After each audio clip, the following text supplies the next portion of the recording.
Donc le premier livre que j'aimerais partager aujourd'hui, c'est un livre qui est sorti au début de l'année 2024, qui s'appelle Capital et Race et qui a été écrit par Sylvie Laurent. Sylvie Laurent, vous la connaissez peut-être, c'est une historienne américaniste qui travaille en fait sur les questions sociales et raciales aux États-Unis. Et donc dans ce livre qu'elle a publié l'année dernière, elle étudie en profondeur les liens entre l'histoire du concept de race et celle du capitalisme, et notamment la question étant celle de l'influence du capitalisme racial euh, et l'influence que ça a eu sur l'histoire des Africains américains. Euh, c'est un essai conséquent, à peu près 500 pages, énormément de notes, beaucoup de notes, et il est divisé en 4 grandes parties, 4 livres.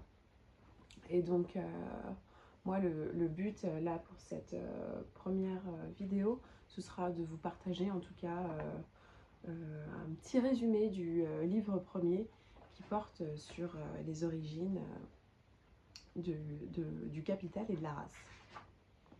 Dès l'introduction, en fait, on comprend que le capitalisme et le racisme sont intimement liés.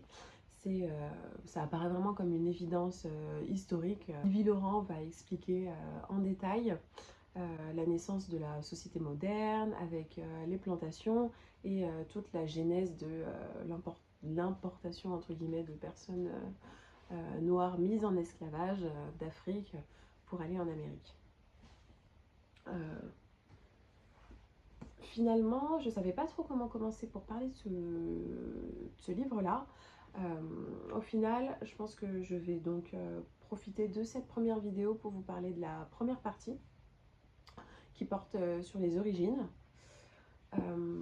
Pour cela, on part de la date phare qu'on a tous appris à l'école, qui est celle de 1492, avec la découverte de l'Amérique par Christophe Colomb.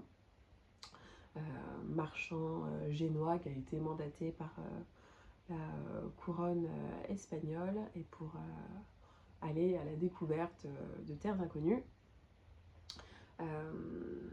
Au-delà de tout ce que nous on a appris dans nos manuels d'histoire, Sylvie Laurent fournit pas mal de détails, notamment moi je vais surtout en fait vous partager ces petits détails que je ne connaissais pas et donc qui m'ont pas mal marqué.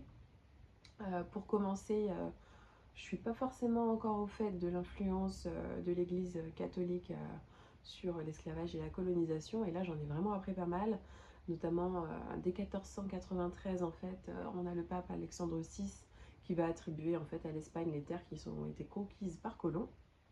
Et il va aussi accorder aux Espagnols le droit de réduire donc en esclavage les indigènes qui auront été trouvés sur place. Et dès cette première partie, en fait, l'historienne, elle va vraiment nous faire comprendre que c'est en fait tout le droit canonique, donc le droit de l'Église catholique de l'époque, qui va légitimer à la fois la violence, mais aussi l'appropriation et l'asservissement des indigènes en Amérique par Colomb et les conquistadors. C'est vraiment en fait cette double mission en 1492, certes établir l'empire au-delà des mers, mais aussi bâtir un nouveau monde du commerce et de production de richesses. Et ça, c'est vraiment quelque chose qui est important, qui est très souligné, à condition, bien évidemment, l'Église, il faut qu'elle ait un intérêt derrière, et cet intérêt-là, c'est que l'institution vaticane permette en fait l'évangélisation des peuples conquis. Voilà. Sylvie Laurent décrit pas mal aussi la figure du sauvage, du cannibale, qui a beaucoup heurté Christophe Colomb et les autres conquistadors. En fait, ça contrevient, de ce que j'ai compris, à l'idée biblique d'une seule forme d'espèce humaine, le fait qu'il y ait différentes couleurs de peau parmi ces indigènes-là, qu'ils soient d'Afrique ou bien qu'ils soient d'Amérique. Comme quoi ils auraient évolué par rapport en fait au soleil. Christophe Colomb se rend compte que non, il y en a aussi qui sont plus clairs, notamment au Cap-Vert. Et donc, c'est à ce moment-là que la couleur de peau va devenir un indice en fait de valeur de l'individu, donc de sa valeur morale. Et c'est là où on va commencer à admettre l'idée que peut-être que certains hommes ne seraient pas tout à fait humains. Et donc c'est là où, en deuxième chapitre de cette première partie, que Sylvie Laurent nous amène vers la naissance de la pensée raciale. Donc comme je l'ai évoqué, ça va avec la découverte des indigènes, les Taïnos, qui habitaient notamment sur l'île qu'il nommait Haïti, que vous connaissez tous aujourd'hui, où Christophe Colomb était accompagné aussi de pas mal de gens de son époque qui relataient en fait toutes ces découvertes, ce qu'il disait, ce qui l'étonnait, et il relatait aussi, il décrivait aussi l'environnement, comment étaient les indigènes, la population qu'ils avaient évaluée quand ils avaient fait un petit peu le tour des îles. Et chose importante, on note qu'il y avait des centaines de milliers, voire même 1 million de personnes qui vivaient déjà là. Et en quelques années, quand on passe de 1492 à 1514, on descend à peine 30 000 individus. Et donc, ils ont vraiment disséminé ces populations. Ça, certes, on le savait. J'ai noté plus concrètement comment ça se passait. Ces disséminations, elles étaient à la fois causées par deux logiques structurantes. La première étant l'extraction des ressources de la terre et la dépossession de ces terres-là aux indigènes, et l'extirpation à la fois aussi donc de l'énergie humaine nécessaire par la violence disciplinaire qui était instaurée, et surtout la négation de la souveraineté des indigènes par rapport à leur propre corps. Ce qui est bien, c'est qu'on ne se contente pas de ce qui se passe uniquement dans les grandes Antilles. Il y a pas mal de parallèles qui est fait aussi avec les Juifs d'Espagne, où elle nous explique comment le mythe du juif usurier influence la construction de l'idée de race. Et donc, en fait, l'antisémitisme participe clairement au concept de race, avec la croyance donc dans la transmission, en fait, qui serait physiologique des caractères sociaux. Et beaucoup aussi, ça participe grandement, pardon, aussi de la formation et de la diffusion des préjugés. Et c'est en grande partie de cette haine des juifs qui était développée à cette époque-là. À l'église et à la théologie de la domination, avec l'événement dont peut-être que vous avez entendu parler, qui est la controverse de Valladolid, donc où en fait il y a plein de théologiens qui se sont réunis pour déterminer en fait de la légalité de l'extermination des Amérindiens. L'objectif final était de se dire, bon, dans quelle mesure est-ce que la couronne espagnole sera en droit de faire la guerre aux populations autochtones du Nouveau Monde et de les soumettre.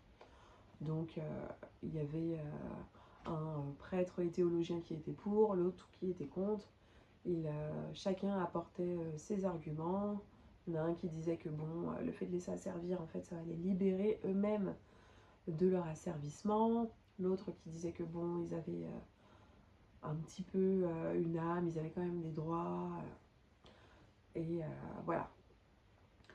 Finalement, au-delà de tous leurs désaccords, ces théologiens-là vont s'accorder sur un point essentiel qui est la supériorité culturelle et politique de l'Europe, qui va donc justifier qu'elle détermine le destin des peuples qui auront été conquis. Et en fait, c'est à ce moment-là qu'on arrive à la question de la moralité de l'esclavage des Noirs, où on va considérer que les Africains qui ont été légalement et légitimement rendus asservissables par le pape,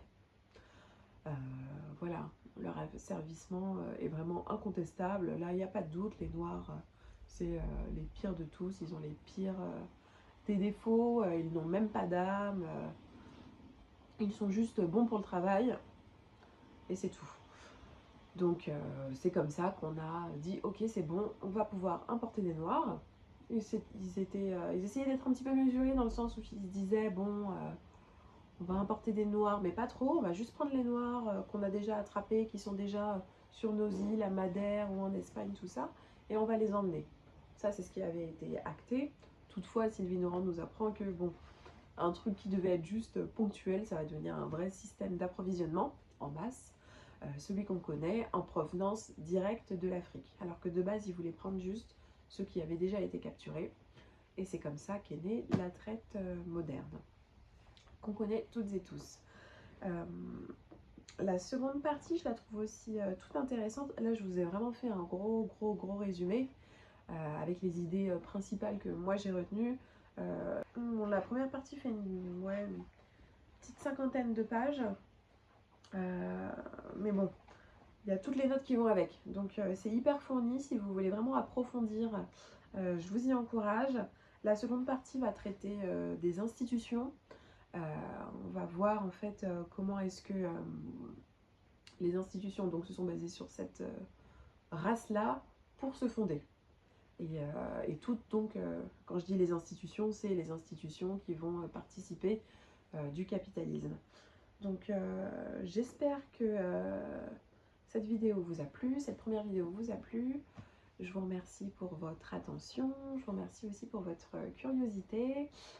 N'hésitez pas à me dire en commentaire les points que j'ai évoqués, qui vous ont étonné, que vous connaissiez un petit peu comme moi de façon superficielle, que là j'ai essayé un petit peu d'approfondir. N'hésitez pas aussi si vous avez des questions sur ce que j'ai évoqué.